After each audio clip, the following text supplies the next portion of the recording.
നിൽക്കുന്നത് ഡെറാഡൂണിലെ റോബേഴ്സ് കേവിലാണ് കേട്ടോ. Robbers cave എന്ന് പറഞ്ഞാൽ കള്ളന്മാരെ കേവ്. പണ്ട് ബ്രിട്ടീഷുകാരെ നിന്ന് ഒളിച്ച് 1800 കാലഘട്ടങ്ങളിൽ കള്ളന്മാർ ഈ ഗുഹയിലാണ് ഒളിച്ചിരുന്നതെന്നാണ് വിശ്വാസം. അപ്പോൾ എന്താ ഇവിടുത്തെ ആൾക്കാർ പറഞ്ഞു. അപ്പോൾ ഇതെന്താ സംഭവിച്ചാൽ ഹിമാലയൻ റേഞ്ചിൽ ഈ ഗുഹേൻ്റെ അകത്തുനിന്ന് ഒരു റിവർ തുടങ്ങുകയാണ്.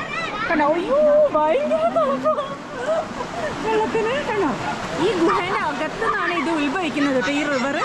അപ്പം റിവർ കേവ് ഫോർമേഷൻ എന്നാണ് പറയുന്നത്. നല്ല ഒഴുക്കുണ്ട്, പക്ഷേ ചെറിയ ആളുകൾക്കാണെങ്കിൽ ഇവിടെ എല്ലാവരും കുളിക്കുന്നുണ്ട്, കളിക്കുന്നുണ്ട്, കുറേ ആൾക്കാരുണ്ട്. അപ്പം നമ്മളും കേവിൻ്റെ ഉള്ളിലേക്ക് പോയി. ഇത് ഏകദേശം 600 മീറ്ററാണ് കേട്ടോ.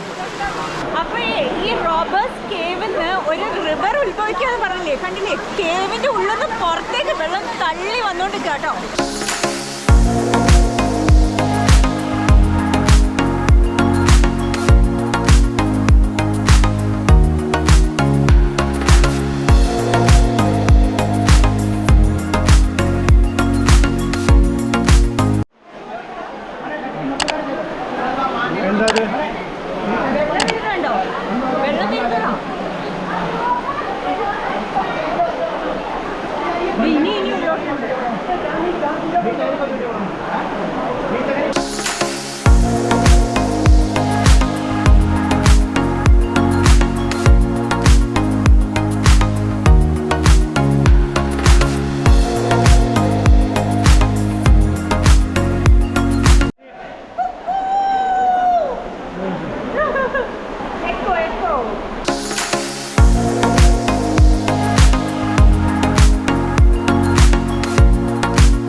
പറഞ്ഞില്ലേ, ഇപ്പം നമ്മൾ 600 മീറ്റർ നടന്ന് ഇതിൻ്റെ അപ്പുറത്തെ ഭാഗത്തേക്ക് എത്തിക്കൊണ്ടിരിക്കുക കേട്ടോ. കണ്ടില്ലേ, ഭയങ്കര ഫോഴ്സാണ്. ആളുകൾ കിടന്നു കൊടുത്തൊക്കെ വരുന്നുണ്ട് കേട്ടോ ഈ ഒഴുക്കിൻ്റെ കൂടെ.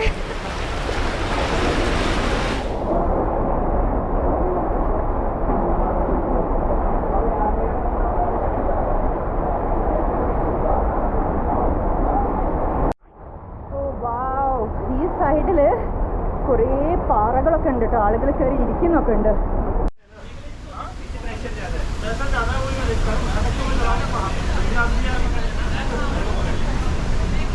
എങ്ങനെയുണ്ട്? സൂപ്പർ. കള്ളന്മാർക്ക് ഒളിച്ചിരിക്കാൻ പറ്റൂലേ ഈ ഗുഹേൻ്റെ അകത്ത് വന്നാൽ? അതേ കണ്ട് ഇതിൻ്റെ അടിയിലേക്കും മേലേക്കും ഒക്കെ വഴിയുണ്ട് കേട്ടോ. ഇവിടെയാണ് കള്ളന്മാർ ഒളിച്ചിരുന്നതെന്നാണ് പറയുന്നത്.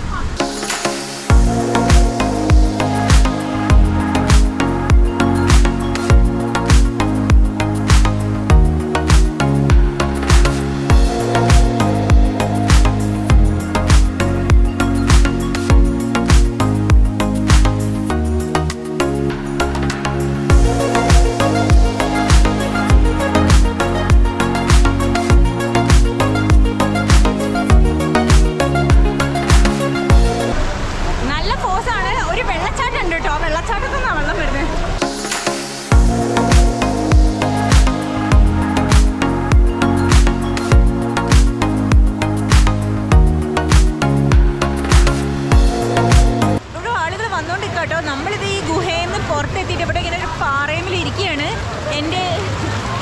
എൻ്റെ കണ്ണട പോയി. നമ്മൾ ലുലുന്ന് വാങ്ങിയ എൻ്റെ പുതിയ കൂളിംഗ് ഗ്ലാസ് ഇല്ലേ, അത് ഈ വെള്ളത്തിൽ വീണു. ആ ഉള്ളിൽ വെച്ചിട്ട് അത് ജസ്റ്റ് കുനിഞ്ഞപ്പോൾ ഇങ്ങനെ വീണു. പിടിക്കാൻ പോലും കിട്ടിയില്ല, കാരണം അത്ര ഒഴുക്കല്ലേ. മനുഷ്യന്മാർ വരെ ഒഴുകി പോകുന്നു. എൻ്റെ കണ്ണടേൻ്റെ ഒരു പൊടി പോലും കിട്ടില്ല. ഞാൻ ഇപ്പോൾ ഇവിടെയൊക്കെ വന്ന് തപ്പി. കണ്ടില്ലേ, കണ്ടോ? ഈ ഒഴുക്ക് കണ്ടിട്ട് കിട്ടുന്ന വല്ല പ്രതീക്ഷയുണ്ടോ? നമുക്കിവിടെ ഇങ്ങനെ ചേഞ്ചിങ് റൂം, പിന്നെ അതേപോലെ തന്നെ ചെപ്പൽ ഇവിടുന്ന് നമുക്ക് റെൻറ്റിന് കിട്ടുന്ന സ്ഥലമുണ്ട് കേട്ടോ. അപ്പോൾ ഇതാണ് ഈ പരിപാടി. വലിയ പാർക്കിംഗ് ലോട്ട് ഉണ്ട് കേട്ടോ. ഈ കണ്ട വണ്ടികൾ ഫുൾ അങ്ങോട്ട് വന്നത്. അത്ര തിരക്കും ഉണ്ട് കേട്ടോ. ഇതോ നമ്മുടെ ഗാഡി അവിടെ.